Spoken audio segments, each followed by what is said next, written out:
En el ciclo C consideramos el Evangelio de San Lucas, los domingos, que es un evangelista con sus peculiaridades. Cada uno tiene las suyas. Evangelista médico, lo cual le da un pequeño plus, con cierto criterio de rigor histórico, pero sobre todo como una sensibilidad muy exquisita. Es llamado el evangelista de la misericordia. Suyas son, por ejemplo, las parábolas del buen samaritano, del hijo pródigo, del episodio de Zaqueo, que a algunos de ustedes le queda más cercano, la mujer pecadora, más la infancia de Jesús por su diálogo con María. También otra peculiaridad de San Lucas es que insiste mucho en la salvación para todos los hombres. El anuncio que viene a traer Jesús de la salvación. Jesús mismo, el nombre significa salvación. Y en el anuncio del Evangelio a los pobres. El evangelista de la misericordia. Comienza con esa introducción en la que narra la infancia de Jesús, que hemos considerado en Navidad, y el inicio de su misión. Después, San Lucas presenta al Señor en Galilea. Cuando estemos allí en Tierra Santa, Dios mediante, veremos al sur Jerusalén y al norte la zona de Galilea, que es donde Jesús creció y donde comenzó su vida pública.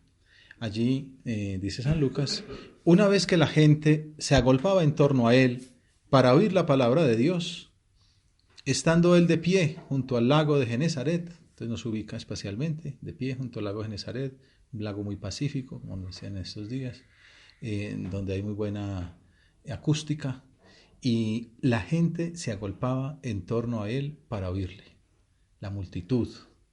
Nos habla, digamos, la primera parte de esta escena es lo que diría el Papa Francisco, la teología del encuentro, una iglesia en salida. Bueno, Jesús sale a encontrar a la gente, no se queda en casa de la suegra de Pedro, que es donde él trabajaba habitualmente, pues que vengan y me busquen y que traigan aquí los enfermos y cuadramos un horario de atención, no, sino que él sale, la gente se agolpa en torno a él, una multitud que quiere escucharte, Señor. Y San José María, comentando esta escena, decía, como hoy, ¿no lo veis? Están deseando oír el mensaje de Dios, aunque externamente lo disimulen. Quizá algunos han olvidado la doctrina de Cristo. Otros, sin culpa de su parte, no la aprendieron nunca y piensan en la religión como algo extraño, pero convenceos de una realidad siempre actual. Llega siempre un momento en el que el alma no puede más. No le bastan las explicaciones habituales. No le satisfacen las mentiras de los falsos profetas. Y aunque no lo admitan entonces, esas personas sienten hambre de saciar su inquietud con la enseñanza del Señor. Quizá externamente, ya hablo yo, es cuando más reacios aparezcan, ¿no? O cuando más den la apariencia de dificultad y de revolución y de ateísmo y agnosticismo y tal, pero por dentro, la procesión va por dentro. Y casos ha habido, ¿no?, de personas que han terminado muy, muy adentro del corazón de Jesús, que externamente manifestaban muy otra cosa. Una vez que la gente se agolpaba en torno a él para oír la palabra de Dios, estando él en pie junto al lago de Genesaret, en nuestra oración nos metemos ahí, en el lago de Genesaret, es en la playa, nos agolpamos junto al Señor, vemos esa multitud. Nos queda fácil pensar en la JMJ puestos en gentío, no digo pues que hubiera 75.000 personas al lado de Jesús, ni menos 700.000, pero bueno, pues unos centenares sí que había, y todos queriendo ir a Jesús. Y nosotros quizá ahí con nuestro voluntariado o lo que sea, pues, con esa llamada que el Señor nos hace a estar más cerca, que sintamos que esas personas están pidiendo a Cristo. Esos compañeros que vemos en la universidad, que escriben en el periódico, que tienen un blog, o que van diciendo cosas en el grupo, que quizás se burlan de tu esfuerzo por ser buen cristiano, esas personas están agolpadas al torno a Jesús, quieren tenerlo más cerca, quieren que se los expliquemos, quieren oír, necesitan nuevas explicaciones, que vayamos a su encuentro con un anuncio alegre, optimista, nada de Todavía sigue habiendo gente feliz peleando, pues como haciendo ver los errores lógicos internos de los que se oponen a Cristo, ridiculizando a los que critican, qué sé yo, la ley natural. Ese no es el estilo que el Señor quiere. ¿Por qué elige a Francisco como Papa? Para que anunciemos Evangelii Gaudium, la alegría del Evangelio, el gozo del amoris laetitia, el gozo del amor, gaudete et exultate, gozados y alegraos. Nosotros vamos anunciando que Jesús murió por nosotros, que Jesús nos salvó, que Jesús resucitó, que Jesús nos quiere santos, que nos da su gracia, nos da su perdón, nos da su cuerpo y su sangre. Entonces no hay que ir por ahí peleando con nadie, hay que ir anunciando con una sonrisa en la cara el mensaje de Jesús. Y quizá eso es lo que están esperando, que seamos nosotros, que sea la gente joven. Por eso el Papa lo decía en esa despedida con los voluntarios aquel domingo en el estadio, en medio de un calor infernal. Pues les decía pues que había que salir a hacer lío, que el lío era lo que habíamos hecho en aquel tiempo de servicio, de pequeños gestos, de dar un poco de agua, de dar un poco de la propia comida, de organizar las cosas, de mover unas sillas. Así tenemos que ser en la vida ordinaria. Con esos gestos es como iremos armando lío. Pues continuamos con la narración. Una vez que la gente se agolpaba en torno a él para oír la palabra de Dios, estando él de pie junto al lago de Genesaret, vio dos barcas. Estamos en la playa, la gente, pronto levantamos la mirada hacia el mar, se le llama mar, pues es un lago grande, el mar de Genesaret, el mar de Galilea. Vio dos barcas, nos imaginamos aquellas embarcaciones. Es curioso que sean dos, no una sola, sino dos, y dos barcas que estaban en la orilla.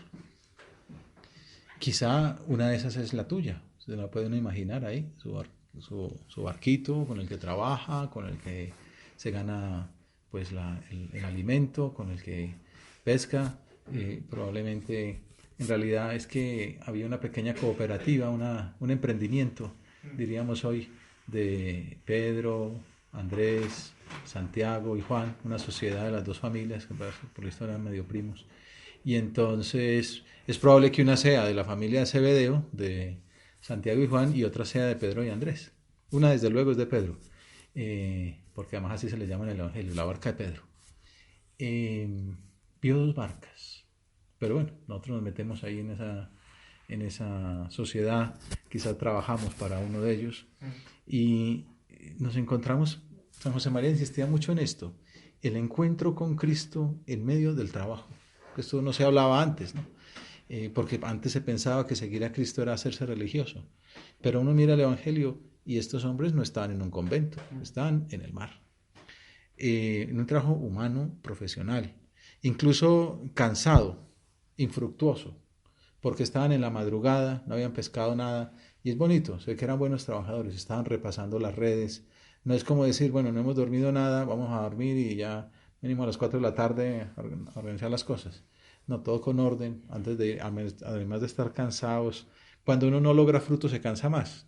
Una vez, qué sé yo, que está en un turno de urgencias en medicina, trabaja toda la noche, pues le salva la vida a uno que le tiene una puñalada en el corazón, o opera un paciente en un fémur partido y tal, ¿sabe? Como contento de que, bueno, que se sirvió y la adrenalina como que lo deja uno bien. Pero si uno no hace nada, además está uno pescando y no pesca nada, pues toda esa aburrición y todo ese fracaso, como que da más cansancio todavía. Pues así estaban estos, pero antes de irse a la cama, organizan todo bien, cosen las redes, y estando en esas, se aparece un rabino de profesión carpintero. Lo insisto porque, es decir, que de pesca no sabía nada, pues sabía lo que sabe un ciudadano, pues, pero no, los expertos eran ellos. Pero bonito, que Jesús, Señor, tú que sales al encuentro de nuestro trabajo. San José María lo hacía, estos ahí, a Zaqueo, pues se lo encuentra en el sicomoro, pues, pero se le mete en el tema de los negocios. A Mateo lo sacan de la oficina, estaba sentado en el escritorio, en el telonio le llaman, ven y sígueme. Y asómbrate, también dicen camino, a Pablo en su afán de acabar con la semilla de los cristianos. Jesús va y nos busca en nuestro trabajo. O sea, quiere que lo sigamos en lo que hacemos, en la economía, en la ingeniería, en la psicología, hasta en el derecho. Y en la gastronomía, desde luego. El Señor quiere que allí lo sigamos, ¿no? Eso es lo bonito, lo que nos maravilla del Espíritu, que San José María se fue llamado a resaltar, que al Señor lo encontramos ahí. Hoy es el Día del Periodista, pues también en el periodismo. Pues que ahí tenemos una misión, ahí nos espera Cristo. En medio de un trabajo no necesariamente exitoso, no necesariamente lleno de dinero o de prestigio, hemos de trabajar bien, hay que santificarlo, y lo normal es que si uno trabaja y lo santifica, le debería ir bien, pero puede ser que como los peces el Señor permita que no salgan y que le vaya a uno mal, pero bueno, es ahí donde el Señor nos espera, aunque sea un trabajo ordinario como el de los pastores trasnochando, y a esos es a los que se les apareció el ángel para decirles que el Mesías se había encarnado. No se le apareció a Pilato, ni se le apareció a Herodes, se le apareció a los pastores que estaban trabajando. Siempre a mí eso me ha interesado, que la noche de Navidad se enteran los que están al raso, en la mitad de la campiña cuidando las ovejas.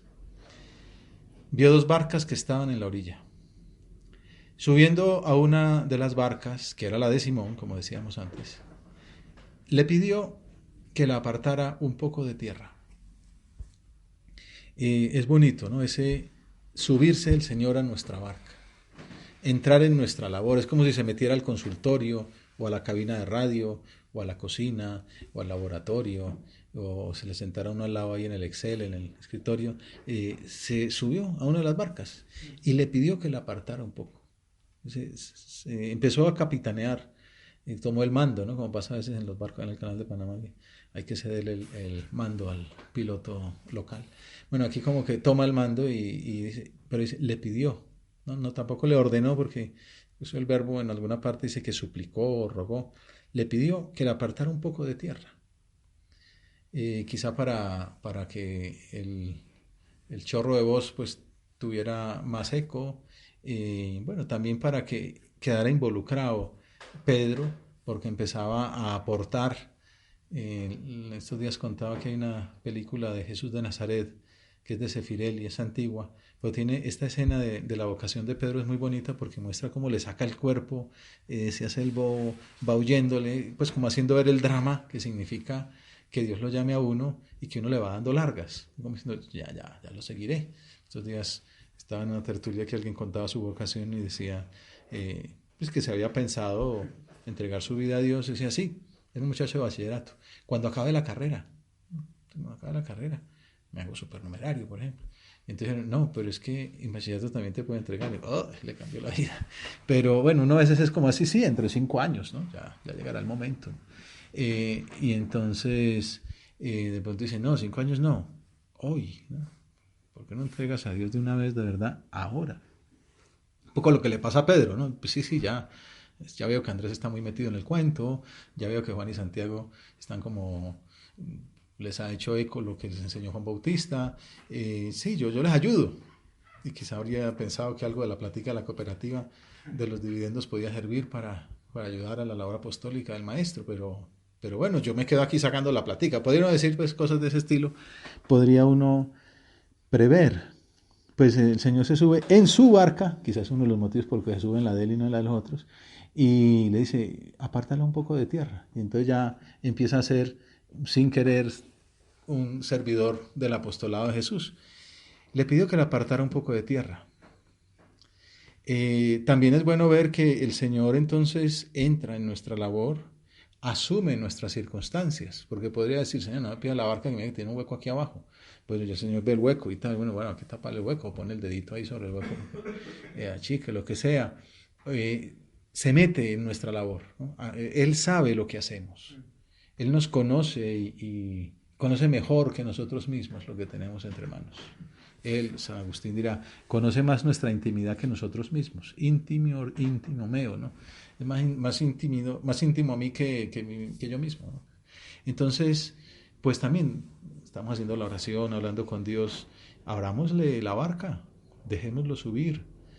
Señor, entra en mi trabajo profesional. quizá vamos agobiados por la vida, que tenemos que hacer una entrega, unas correcciones, ya vienen los exámenes, que bueno, y que el tiempo no alcanza, que hay mucho para hacer. Sí, Señor, métete tú ahí. Eso es para ti. Ayúdame a establecer las prioridades. Claro, ya veo, primero lo tuyo.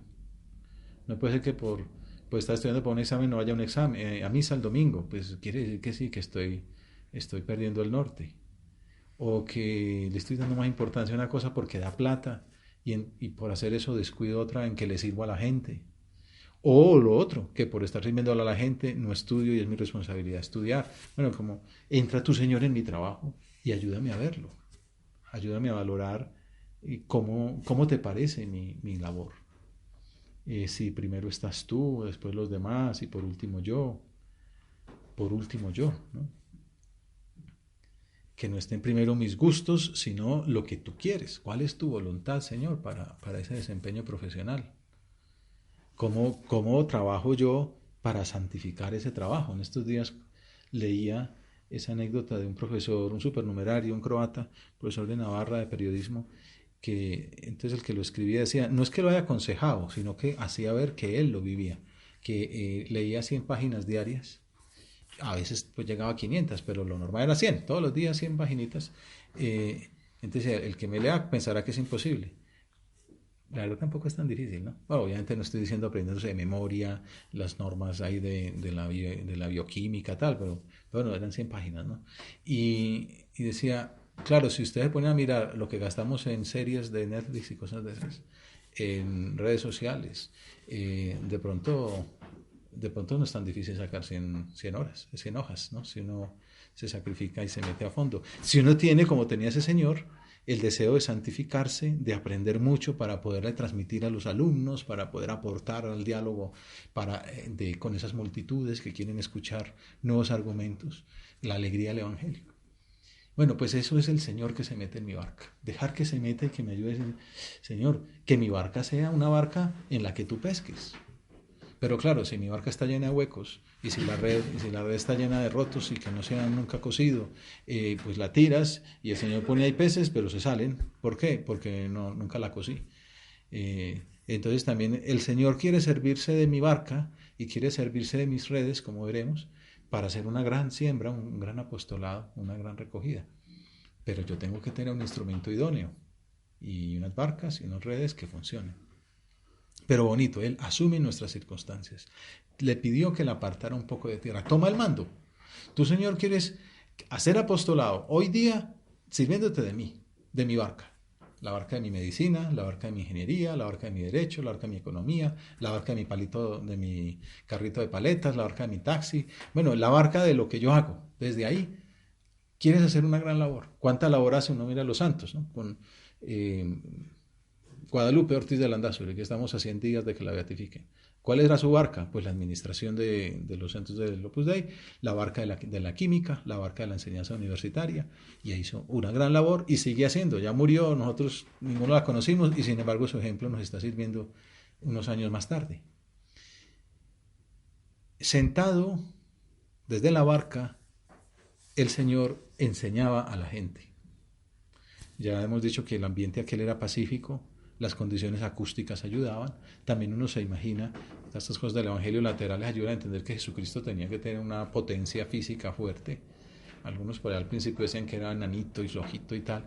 Dicen, no, pero uno no aguanta 40 días y 40 noches de ayuno si no tiene una buena consistencia, ¿no?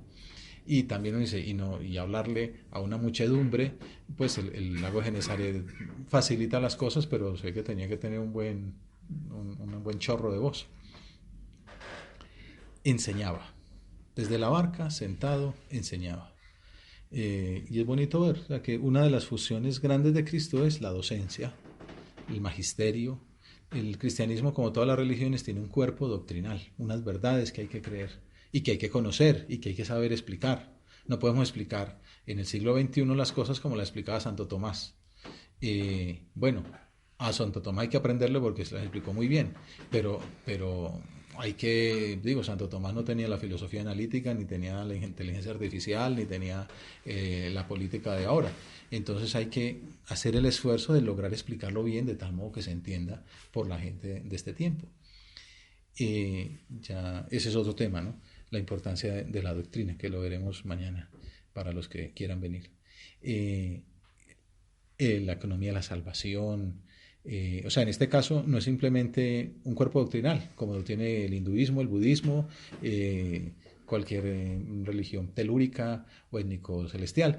El cristianismo es la religión revelada por Dios, pequeña diferencia, y que en el Antiguo Testamento se anuncia el Nuevo y en el Nuevo se cumple lo anunciado en el Antiguo, ¿no?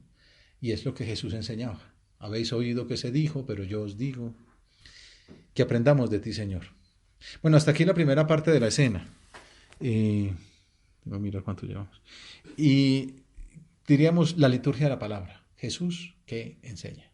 Enseña desde un ambón, que es la barca de Pedro, nuestro trabajo. ¿Qué viene después? La misión. Cuando acabó de hablar, dijo a Simón, rema, como has hecho tantas veces, rema mar adentro. Rema mar adentro. Métete a las aguas profundas. Porque nadar donde el agua le llega a uno a la rodilla es muy fácil, pero luego ir y meterse allá donde se puede tragar el agua del mar con su salinidad y tal, con el riesgo, ¿no? Rema mar adentro, donde está el sabor, y echad vuestras redes para la pesca. Ese dijo le rogó en otras partes, ¿no? Dios como que suplica, no ordena, sino que pide el favor de que cojamos la responsabilidad, que cojamos las riendas de su misión, de salvar a las almas. Hemos dicho que Lucas es el apóstol de la misericordia, el que habla de la salvación, del anuncio de los pobres, pero no es simplemente Jesús, sino que él se quiere servir de unos instrumentos, de unos hombres libres, a los que los quiere tanto que les da esa misión. Cuando uno quiere a alguien, le quiere transmitir lo que lleva en el alma y quiere hacerlo partícipe de lo grande que uno tiene. Hay gente a la que uno dice, no, ¿usted qué es lo que hace? No, trabajo. ¿En qué trabaja? No, escribo. En cambio, cuando uno lo quiere, dice, mira, estoy escribiendo un artículo de esto, no sé qué, tú me puedes ayudar, tú qué sabes de esto, ayúdame. Uno comparte con el que quiere. Bueno, pues igual pasa, ¿no? Jesús a los que más quiere es a los que los involucra, a los que se les sube a la barca, a los que les da la misión. Jesús puede hacer así y caen peces del cielo o brotan del mar, pero quiere que sea el discípulo el que tire la red, que sea él el que pesque, el que con su trabajo sea copartícipe, ¿no? Cursen los dos en llave. Dijo a Simón, guía mar adentro, en una meditación predicada que está en Es Cristo que pasa, dice San José María, como explicando ese rema mar adentro y echar las redes para la pesca. Si me seguís, os haré pescadores de hombres. Seréis eficaces y atraeréis las almas hacia a Dios. Debemos confiar, por tanto, en esas palabras del Señor. Meternos en la barca, empuñar los remos, izar las velas y lanzarnos a ese mar del mundo que Cristo nos entrega como heredad. Es Juan Pablo II, cuando empezó el siglo XXI, el 6 de enero del 2000, escribió un texto como programático para el nuevo siglo, y le llamó así, Novo Milenio Ineunte, ¿no? Empezando un nuevo milenio. Y el lema es rema mar adentro. Esas palabras de Jesús, como diciendo, el mar del siglo XXI, que llevamos apenas 20 años de ese siglo, rema mar adentro. Claro, San Juan Pablo II lo escribió y se murió porque estaba ya culminando, él en realidad del siglo XX. Los del siglo XXI somos nosotros, este siglo es para nosotros. Él, con esa visión que tienen los santos, esa visión de la historia, que hay gente que ve el mundo pues como el barrio y como mucho el pueblo, ¿no? Los santos, gente con altura, pues ven la historia de siglos. Él decía, el primer siglo de la historia, el primer milenio de la historia después de Jesucristo, fue la evangelización de Europa. El segundo milenio de la historia fue la evangelización de África y América. El tercer milenio, que estamos ahora apenas comenzando, será la evangelización del Oriente. O sea, él veía, vienen 1000 años ahora, ¿no? Está toda esa China por conquistar, ¿no? Por hablarles de Cristo, por anunciarles el mensaje de Jesús. Bueno, soñad y os quedaréis cortos. Uno se tiene que plantear metas grandes, ¿no? Rema mar adentro, rema en el mar de la historia, rema en el siglo XXI, rema cuántos millones de personas no han oído hablar de Jesucristo. o han oído hablar un mensaje caricaturesco, ridículo o simplemente incompleto. A mí me tocó vivir con uno que ahora está en Finlandia, otro ahora está en Rusia. Bueno, yo estoy aquí, que es más fácil. Pero es bonito ver, ¿no? Gente que... ¿Y qué pasa con la familia? Pues toda la vida hay gente que ha tenido que dejar atrás la familia para poder ir y llevar ese mensaje. Empezando por el mismo Jesús que sale en Nazaret. No va a decir, ay, mi mamá se quedó viuda, entonces ya no puedo hacer la redención. No, me voy a ir para Cafarnaúm, ¿no? Y la Virgen por los laditos. Obviamente se lo cuidó de ella y todo, pero siempre ha habido necesidad de hombres que se tomen la misión de remar mar adentro y echar las redes para la pesca.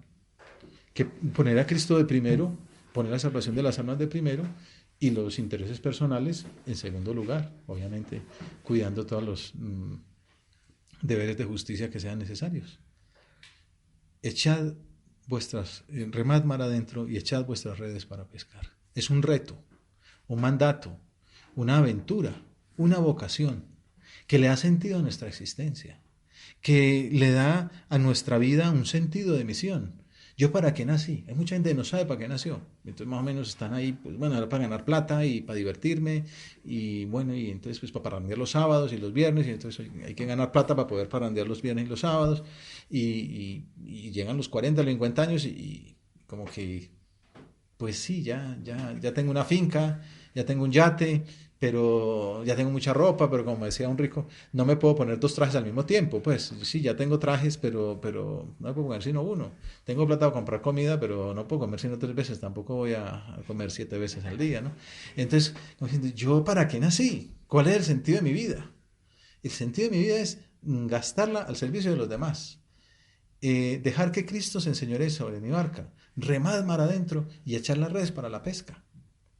Si Lucas anuncia la misericordia de Dios, decíamos, si su evangelio es mostrar cuánto nos quiere Jesús, la vocación es una muestra de esa actitud divina. Me acuerdo mucho una carta también de San José María del año 30, la citábamos mucho con la ocasión del año de la misericordia, cuando nos decía, nuestra entrega al servicio de las almas, nuestra vocación, es una manifestación de esa misericordia del Señor. No solo hacia nosotros. No, mire, claro, Dios me quiere tanto que me dio la vocación, pero esa vocación no es un regalo solo para mí. Es una manifestación de la misericordia de Dios conmigo, pero también con la humanidad toda. Recuerdo un cura con el que yo viví, y ahora está en Trinidad y Tobago. Yo lo pensaba. La vocación de él es un regalo para él, un regalo para su familia, un regalo para su tierra y un regalo para Trinidad y Tobago. Está ya hace como 5 años. Digo, hace 10 años ni se le ocurría a él que iba a terminar en Trinidad y Tobago. Pero bueno, Dios se le presenta, quieres remar mar adentro, nunca mejor dicho, ¿no? Meterte por ahí por el Caribe y lanzar las redes en Trinidad y Tobago. Pues allá está, ahora montó una academia de filosofía y tal, y nombre por mucho Juan Apostólico, y le está haciendo mucho bien a ese país. Trinidad y Tobago depende de la región de Venezuela. Y entonces, pues ayuda mucho. Y bueno, es que no sabemos qué aventura tendrá el Señor preparada para cada uno de nosotros si somos generosos. Esa vocación que Dios nos ha dado es un regalo para nosotros y para la humanidad entera. Habéis sido llamados, seguía diciendo en otra ocasión, para seguir pescando en el mar del mundo, para seguir ejercitando vuestra profesión, para seguir en el mismo ambiente en el que os encontrabais. Luego viene, ante esa misión tan grande, lo que nos contaban algunos en Panamá, el miedo. Todos tenemos miedo al llamado. Los jóvenes se asustan. La Virgen se asustó. Por eso el ángel le dice, no temas, María. María se turbó ante el saludo del ángel y se preguntaba qué significaba aquella salutación. No temas, no tengáis miedo, decía Juan Pablo II, repetía Benedicto, el Papa Francisco lo vuelve a decir. El obispo aquel de África pues nos contaba que pasó la noche sin dormir cuando le dijeron que iba a ser obispo. Es que del miedo no dormí ni recé, con mucha sencillez. Es que no le salía una Ave María diciendo, Dios mío, ¿en la que me vas a meter? Y bueno, del Señor se sirve pues de eso para decir, bueno, aunque sea por salud, le digo que sí, y entonces ya podré seguir durmiendo, ¿no? Pero sí, son esas inquietudes que no se calman sino hasta que uno da el salto y le dice al Señor que sí. Maestro, la objeción de San Pedro, hemos estado bregando toda la noche y no hemos recogido nada. Nosotros somos expertos pescadores y sabemos cómo es esta cosa. Los peces salen a las 3 de la mañana. No, aquí a las 10 de la mañana a tirar redes. ¿Qué redes? Tú que has estudiado de barcas, ¿no? ¿Tú qué es lo que eres? Tú sabrás de hacer mesas. y ventanas y puertas, pero de peces no sabe nada. No nos vas a enseñar tú. Bueno, todo tipo de objeciones naturales, tiene toda la razón. ¿Por qué lo ponen a hacer esas cosas un tipo que no sabe nada de eso? ¿Y por qué no dice, esta noche, a medianoche vengan y verá que esta noche sí les va bien? Ah, bueno, esa sería una orden más coherente, ¿no? No, pero van adentro y esa es la red para pescar. Entonces Pedro dice las inquietudes, pero ¿qué va a hacer de mí? No, pues, ¿cómo se puede pescar, Señor? Pero no nos llevamos toda la noche dándoles esos benditos peces, quién sabe dónde se fueron. Eso en la historia siempre pasa. Pues María sintió miedo, no conozco varón. Otro dirá en el Antiguo Testamento, no sé hablar, yo soy gago. Otro dice, no soy profeta ni hijo de profeta. La primera lectura, de hecho, es Isaías. También que el Señor lo purifica, le limpia los labios y dice, necesito que alguien se encargue de la misión. Entonces uno puede decir, sí, tranquilo, yo salgo y lo busco, ¿no? Si tú quieres que necesites a alguien, yo salgo y lo busco. Isaías no dice eso, Isaías dice, pues, si necesitas enviar a alguien, pues envíame a mí. Esa es la respuesta. Tenemos que aprender a ser generosos. Dice, Señor, pues envíame a mí. Bueno, yo te pido que envíes almas a tu mies, ¿no? Y por favor, que sean muchos. Pero bueno, pues cuenta conmigo, ¿no? Si hace falta, yo en primer lugar.